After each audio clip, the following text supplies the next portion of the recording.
Assalamualaikum warahmatullahi wabarakatuh. Selamat pagi teman-teman semua. Bagaimana kabarnya hari ini? Ibu harap teman-teman selalu berada dalam lindungan Allah dan juga dalam keadaan sehat walafiat ya. Bagi teman-teman yang sedang sakit, Ibu doakan semoga Allah mengangkat penyakitnya agar teman-teman bisa semangat dalam belajar lagi. Teman-teman, semuanya jangan lupa untuk memulai pembelajaran, siapkan buku dan juga alat tulisnya ya teman-teman.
Oke teman-teman, bagaimana tadi videonya? Pasti seru dong teman-teman.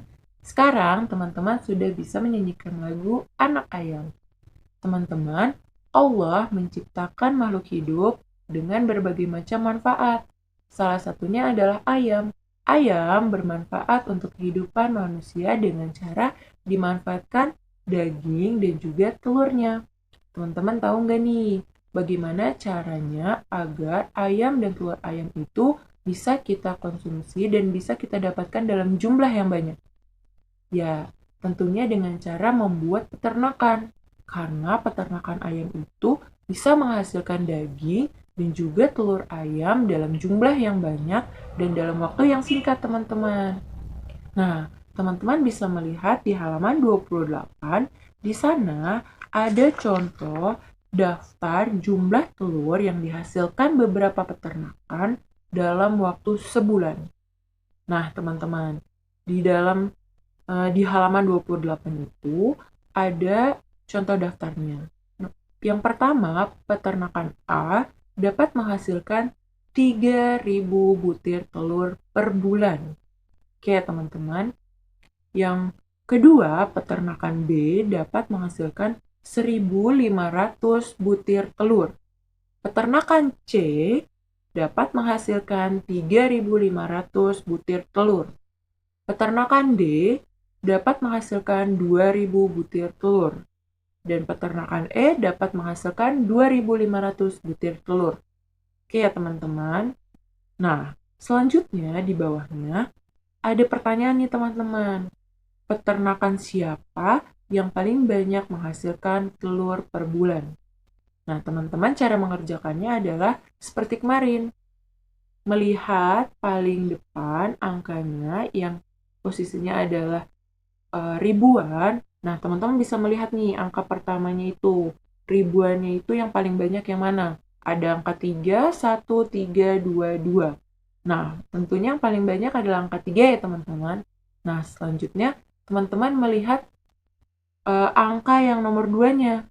Di sana ada 3.000 peternakan A dan peternakan C 3.500. Nah, kira-kira teman-teman 3.000 dengan 3.500 itu lebih banyak yang mana ya? Oke, pasti 3.500 yang jumlahnya paling banyak ya teman-teman. Nah, jadi teman-teman bisa mengurutkannya. Yang paling banyaknya adalah tadi 3.500, nah kemudian 3.000, kemudian berapa. Teman-teman bisa mengisinya sendiri ya, lanjutkan sendiri. Nah, soal yang selanjutnya adalah peternakan siapa yang paling sedikit menghasilkan telur per bulan. Teman-teman gak usah bingung, lihat aja tadi angka yang paling depannya itu yang paling sedikit yang mana. Pasti langsung ketemu dong teman-teman jawabannya. Teman-teman bisa langsung menuliskannya ya di halaman 28. Nah, di halaman 28 ada soal lagi nih teman-teman. Soalnya adalah urutkan peternakan berdasarkan banyaknya telur yang dihasilkan per bulan. Mulailah dari peternakan dengan hasil telur per bulan paling sedikit. Kalau tadi kan yang ditanya paling banyak. Nah, kalau yang ini adalah yang paling sedikit. Jadi teman-teman urutkan ya. Oke. Selanjutnya di halaman 29, di sini ada lambang bilangan dan juga nama bilangan. Teman-teman tinggal menarik garis angka yang sesuai dengan nama bilangan tersebut. Jadi teman-teman tarik garis saja. Pasti ini soalnya mudah sekali. Oke teman-teman, sekarang silahkan dibuka halaman 30. Di halaman 30 ada kotak. Nah, di sini ada angka 1. Bukan angka ya teman-teman, tapi gambar balok. Baloknya itu ada 1. Kemudian di angka ratusannya, tadi baloknya di kotak yang ribuan ya teman-teman. Nah, di kotak yang ratusannya ada 2 balok. Nah, yang puluhan ada 1, 2, 3, 4, 5. Ada 5 balok ya teman-teman. Nah, di satuannya itu nggak ada balok sama sekali. Nah, teman-teman bisa melihat berarti 1.250 gitu teman-teman. Jadi teman-teman tinggal melihat angkanya di ribuannya itu ada angka 1. Berarti 1.000, ratusannya ada 2, berarti 200. Nah, di puluhan ada 5. Berarti 50. Teman-teman tinggal gabungin deh. 1.250. Kenapa satuannya nggak dibaca, Bu? Karena di satuannya nggak ada baloknya ya, teman-teman di sini. Jadi dianggap tidak ada, hanya 50 saja. Oke, teman-teman. Di sini ada soal lagi nih ternyata, teman-teman. Ada teman-teman diminta untuk menuliskan bilangan pada tabel. Nah, di sini ada angka nomor 1, 4.750 dibaca. Nah, teman-teman tulis nama bilangannya seperti apa. Teman-teman jabarkan tuh. 4.750. Teman-teman tuliskan dengan bahasa Indonesia. Di bawahnya ada kotaknya. Teman-teman tinggal turunkan saja. Yang pertama, angka pertama berarti ribuan, angka kedua berarti ratusan, angka ketiga adalah puluhan, dan angka keempat adalah satuan. Teman-teman bisa melanjutkannya ya. Oke. Selanjutnya, teman-teman, tadi kita sudah membahas tentang ayam. Ayam adalah salah satu makanan yang bisa dimakan oleh manusia. Makan juga merupakan salah satu ciri-ciri makhluk hidup. Nah, teman-teman, makhluk hidup itu membutuhkan makanan. Tentunya bukan makanan sembarangan, tetapi makanan yang harus bergizi dan juga sehat. Sebelum kita memakan apapun ya teman-teman, sebelum kita memakan apapun, kita harus membaca doa terlebih dahulu. Karena dengan membaca doa, sama saja kita bersyukur kepada Allah karena telah diberikan makanan yang bisa kita makan untuk memenuhi kebutuhan hidup kita ya teman-teman sehari-hari. Nah, bersyukur, berdoa kepada Allah termasuk ke dalam Pancasila pertama, yaitu adalah ketuhanan yang Maha Esa. Pintar sekali teman-teman. Nah, di halaman 36, teman-teman bisa mengisi nih, apakah ukuran tubuh teman-teman bertambah tinggi dari kelas 1 sampai kelas 3 saat ini? Oke, teman-teman bisa menuliskan jawabannya ya. Apakah teman-teman dari kelas 1 sampai kelas 3 tingginya tidak nambah-nambah atau bertambah? Teman-teman bisa menjawabnya. Nah, selanjutnya pertanyaannya adalah, bagaimana cara kamu mensyukuri proses pertumbuhan ini? Nah, teman-teman bisa menuliskannya ya, bagaimana caranya teman-teman bersyukur karena tinggi badan teman-teman itu bertambah. Oke deh teman-teman, untuk pertemuan hari ini cukup sekian ya teman-teman. Mudah-mudahan teman-teman bisa mengerti dan juga bisa paham dengan apa yang Bu Risma jelaskan hari ini ya teman-teman. Oke, cukup sekian dari Bu Risma, kurang lebihnya mohon maaf. Jangan lupa ya teman-teman untuk mengupload tugas yang sudah teman-teman kerjakan hari ini. Kurang lebihnya mohon maaf. Wassalamualaikum warahmatullahi wabarakatuh. Sampai bertemu besok teman-teman. See you.